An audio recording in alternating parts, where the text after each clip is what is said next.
ऐसा साहसी इंसान मैंने कभी नहीं देखा। उसने तो जंगली भेड़िए की गुफा तक पर अपना कब्जा जमा लिया। भले ही भेड़िया बाहर दरवाजे पर लगातार धक्का मार रहा था, लेकिन कार्ल के पास उसे स्वागत करने का जरा भी इरादा नहीं था। आखिर में बेबस भेड़िया बड़बड़ाता हुआ वहां से चला गया। 30 साल का कार्ल शहर की थका देने वाली भागदौड़ से ऊब चुका था, इसलिए उसने तय किया कि कुछ दिनों के लिए शहर छोड़कर गांव या उपनगर में जाकर रहेगा। एक घने झाड़ झंखाड़ वाले जंगल को पार करने के बाद उसकी नजर लगभग 2.5 मीटर नीचे उतरते हुए एक ढलानदार जगह पर पड़ी। आश्रय बनाने के लिए बिल्कुल सही स्थान, क्योंकि यहाँ जगह तो बहुत थी लेकिन इंसान कम और रात में कोई शिकारी जानवर भी आ सकता था। खुद को किसी खतरे में पड़ने से बचाने के लिए कार्ल ने तय किया कि वह जमीन से लगभग 2 मीटर नीचे अपना आश्रय बनाएगा। उसने फावड़ा उठाया और खुदाई शुरू कर दी। कहते हैं जंगल में आश्रय बनाना किसी आलसी इंसान का काम नहीं होता। कार्ल के हाथ में पकड़ी लोहे की फावड़ी अब किसी हथियार की तरह चल रही थी। यह लड़का वाकई मेहनती था। इस समय तक गड्ढे की गहराई लगभग 2.5 मीटर तक पहुंच चुकी थी। आश्रय को गुप्त रखने के लिए उसने इस बार प्रवेश द्वार ऊपर की तरफ बनाने का फैसला किया। इससे जगह की भी बचत होगी और रात में जंगली जानवरों से भी सुरक्षा मिलेगी। फिर उसने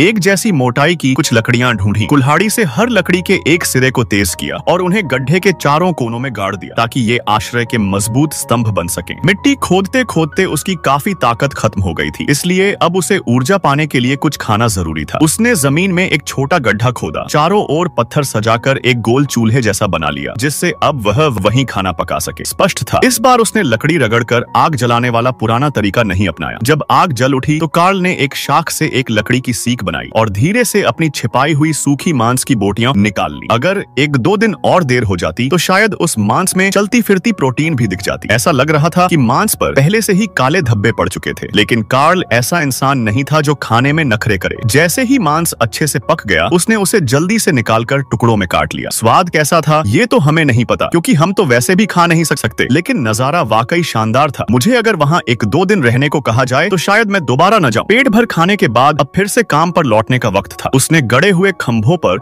एक लकड़ी का फ्रेम बनाया और रस्सी से उसे मजबूती से बांध दिया। सारा काम पूरा होते ही वह छत को पूरी तरह ढकने में सफल हो गया। अगर उसे सच में अपना आश्रय छिपाना था तो आसपास की खुली जगहों को भी बंद करना जरूरी था। लकड़ियों की कमी होने के कारण कार्ल ने आधी जगह बंद की और बाकी खुली छोड़ी। फिर वह नदी किनारे गया, वहाँ से कुछ जंगली सरकंडे इकट्ठे किए और उनसे बाकी की जगह भर दी। आश्रय के अंदर से बाहर देखने के लिए उसने एक छोटी खिड़की भी बनाई ताकि बाहर क्या चल रहा है यह साफ दिखाई दे। इसके बाद कार्ल ने पुराना वाटरप्रूफ कपड़ा निकाला और पूरी छत को उससे ढक दिया। फिर ऊपर मिट्टी डाल दी। आखिर में उसने ऊपर कुछ सूखी घास बिछाई ताकि ऊपर से देखने पर लगे जैसे यह आश्रय जमीन का ही हिस्सा हो। अंदर बाहर आने जाने की सुविधा के लिए कार्ल ने तुरंत एक सीढ़ी बनाई जो गड्ढे के मुहाने पर एकदम ठीक फिट हो गई। देखने से साफ लग रहा था। वह अपने इस डिजाइन से बेहद खुश था।